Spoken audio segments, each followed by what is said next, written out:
आज कौमी असम्बली में अपोजिशन लीडर महमूद खान अचकज़ई साहब भी कुछ बोले हैं। आजकल वो बोलते बहुत कम हैं, लेकिन आज कुछ ना कुछ बोले हैं। क्या बोले हैं ज़रा सुनिए।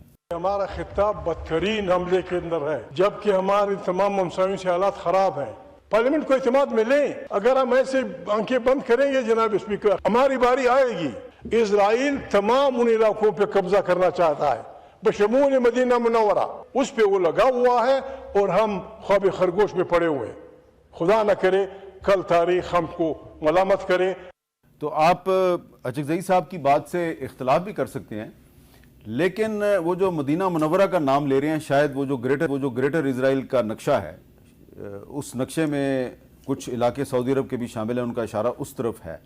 तो आप ये नहीं समझते कि पार्लियामेंट में इस सारे मामले पर एक बड़ी तफसील के साथ एक डिबेट होनी चाहिए? नहीं, देखिए मीर साहब, दो बातें फिर से अब ये दोहरानी पड़ेगी क्योंकि ज़रूरी है इस तनाजुर में। सबसे पहले तो आपने देखा कि इसहाक डार साहब ने जाके तफसीली बैकग्राउंड पूरा और बहुत सारी ऐसी चीज़ें भी शेयर की हुई थी सेनेट में जाके जो अदरवाइज़ नहीं शेयर हुई थी पहले, और उन्होंने बहुत तफसील में हाउस को एतमाद में लिया।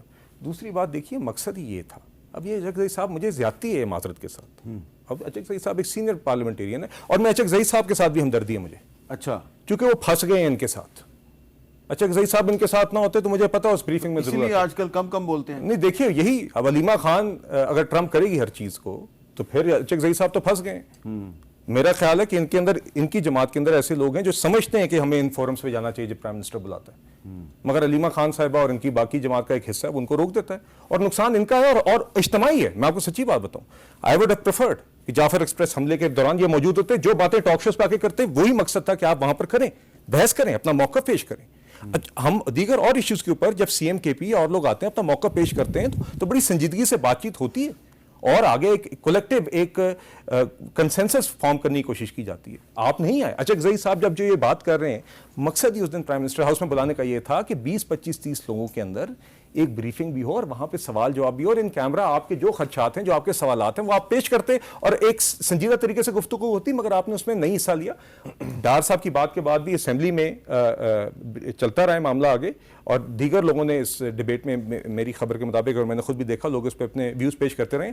आगे भी हाउस को हुकूमत एतमाद में लेती रहेगी। अच्छा, आप इनका जवाब तो देंगे, लेकिन मेरा भी एक सवाल है। वो आपने देखा होगा कि सोशल मीडिया पे एक एलिगेशन बड़ी आम है, और वो एलिगेशन ये है कि एलिजेडली जो ईरान के एक पासदारान इनकलाब के जनरल कासिम सुलेमानी थे, जब उनको इराक में शहीद किया गया, जिसकी की जिम्मेदारी खुद ट्रंप ने कबूल की थी पहले दौर में अपने, तो दावा ये किया जाता है कि उस पर इमरान खान साहब जो उस वक्त वजीर आजम थे, उन्होंने ट्रंप को मुबारकबाद दी थी। इसमें कितनी सदाकत है? नहीं नहीं नहीं, ऐसे कोई सदाकत नहीं। देखिए मैं तो हैरान हूँ। वैसे इस वक्त की गवर्नमेंट का प्रॉब्लम पता है क्या है? यहाँ पे कोई लीडरशिप है ही कोई नहीं। स्टेट्समैन तो है, नैरेटिव्स की जंग है। जैसे पीएम ने कहा ना कि सारे उठ के पीएम हाउस आ जाओ, नैरेटिव्स की जंग है। एक्चुअली अपने आप को गिल्ट कॉन्शियस में क्योंकि है पड़ा, एक बहुत बड़ी गलती कर बैठे। और हकीकत है, अवाम की पल्स थी ईरान के साथ, आप चले गए। हमारी जो डिप्लोमेटिक पॉलिसी वो चापलूसी पे है, ठीक है जी। ट्रंप साहब आपको नोबेल का इनाम क्यों नहीं देते? ट्रंप साहब, ये जो आपने जंग बचाई उसमें 2.5 करोड़ लोग बच गए, या इस तरह करते हैं हम गजा पीस का वो बन जाते हैं जिसका फलस्तीन से कोई ताल्लुक नहीं। अब क्योंकि आप गलत फैसले कर बैठे डिप्लोमेसी में, अचानक से जंग आ गई। जंग के बाद पूरा पाकिस्तान, हम तो सारे मुसलमान, अब अचानक लग गया कि पब्लिक सेंटिमेंट दूसरी साइड चला गया। अब आप चल रहे चीजें उठानी शुरू कर दी। इमरान खान ने फलाने टाइम पे ये कहा था, फलानी। हकीकत ये कि आप पिछले 6-8 महीने में सिर्फ अपना रवैया देखे आपने क्या किया।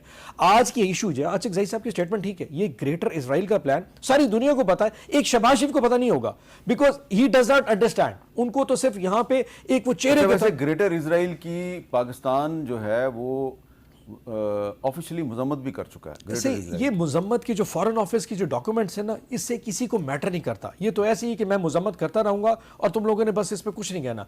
हकीकत ये कि आपने उम्मा के लिए क्या किया, What was the time जिसमें आपने डिसाइड किया कि हम जाके इस वक्त ट्रूस कराते हैं? क्या आपने तुर्की से इस वक्त बात की है? आपने इंडोनेशिया से बात की है?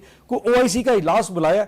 आप घूम फिर के जब हम, मतलब इतनी कंफ्यूजिंग डिप्लोमेटिक पॉलिसी है कि ईरान खुद बैठ के सोच रहा होगा ये कैसा मुल्क है, ये कैसी हुकूमत है जिसकी अवाम हमारे साथ है और हुकूमत परेशान बैठी है। अब यकीनन मैं समझ सकता हूं कि इनकी अपनी बहुत सारी जो ईरानी पार्लियामेंट में नारे लगे थे, तशक्कुर पाकिस्तान, तशक्कुर Pakistan, that is the thing. और वो क्यों? उसकी वजह दे न्यू इट के तशक्कुर पाकिस्तान की अवाम थे, तशक्कुर शहबाज शरीफ नहीं था।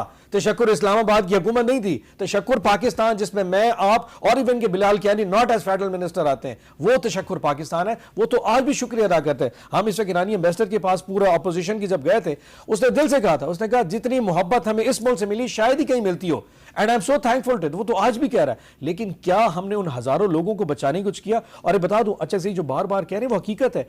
अल्लाह ना करे जिस दिन ईरान गिर गया ना, मैंने पहले भी कहा था, उसने इजराइल ने रुकना नहीं है। और ये वो दिन होगा जिस दिन आपने ट्रंप को रोक नहीं सकेंगे।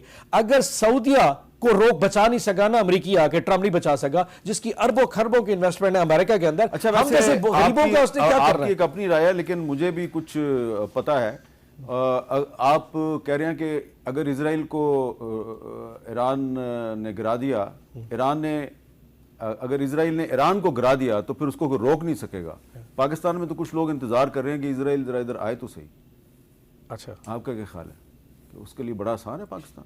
That is very good thing, that is perfect. लेकिन आप पहले प्लान क्यों नहीं करते? Why wait for it? आज आपके पास एक मौका है, एक ईरान, और इसमें डिप्लोमेसी, अच्छी बात है, इस पर हमारा इत्तेफाक है, इनका भी इत्तेफाक है। हाँ जी, बिल्कुल इसमें कि इत्तेफाक है। पाकिस्तान कोई इतना भी आसान तरन वाला नहीं है। बिल्कुल नहीं सर, किसी के लिए अल्हम्दुलिल्लाह।